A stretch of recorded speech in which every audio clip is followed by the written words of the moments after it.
In Matthew chapter 17, we see that after Jesus is transfigured on the mountain, heals the demon-possessed boy, and again predicts his own death, he and his disciples show up in Capernaum. The temple tax collectors go to Peter and ask him if Jesus pays his religious taxes. Peter's like, of course he does. Peter then goes home and Jesus is waiting for him with the question, do kings collect taxes from their own children or from others? Peter admits that it is from others, and Jesus then indicates that since he is God's son, he is exempt from paying the temple tax. But then he adds that he doesn't want to offend the tax collectors, so he has Peter go fishing and orders him to look in the mouth of the first fish he catches. There he will find a coin that will be enough for both Jesus' tax and Peter's.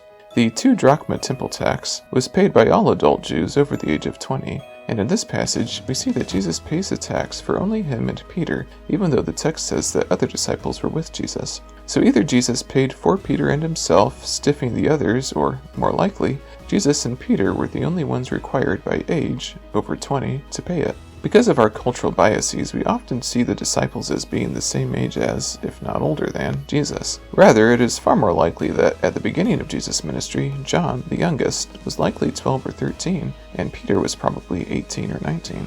In chapter 18, the disciples ask Jesus who the greatest person is in the kingdom of heaven, and he tells them that if they don't change and become like the little children, they won't enter the kingdom. And he adds that the one who causes one of these kids who believes in him to stumble, that person would be better off if he were thrown into the sea with a millstone tied around his neck. He says that if your hand or foot or eye causes you to stumble, get rid of them. You're better off blind and maimed than being thrown into the fire. Jesus then tells the parable of the wandering sheep that the shepherd leaves the flock to go find and bring back. Jesus then talks about dealing with sin in the church. He says that if a believer sins against you, go to them privately. If they don't listen, take a couple others with you next time. If they still don't listen, tell the church. If they don't listen to the church, then treat them like someone who doesn't believe in God.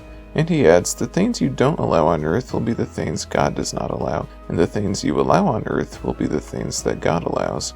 And he says that when 2 people agree on earth about something and pray for it, God will do it, because Jesus is with those who come together in his name. Peter asks Jesus how many times he should forgive someone. Maybe 7 times? Jesus says, I tell you, not 7 times, but 70 times 7. He then tells the parable of the unmerciful servant, in which a king wants to settle accounts with his servants, and one servant owes him 10,000 talents, or $10 million today. So the king orders that he and his family be sold to repay the debt.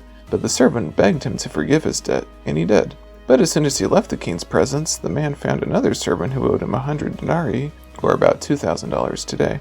He grabbed him and began to choke him, demanding he pay him back. The second man begged for forgiveness, but the first man wouldn't listen and had him thrown into prison. Some other servants saw this and told the king, and the king called the first servant back in and told him he should have been merciful just as he had been shown mercy. And the king then ordered that the first servant be jailed and tortured until he repaid his original debt. Jesus adds, this is how my heavenly Father will treat each of you, unless you forgive your brother or sister from your heart.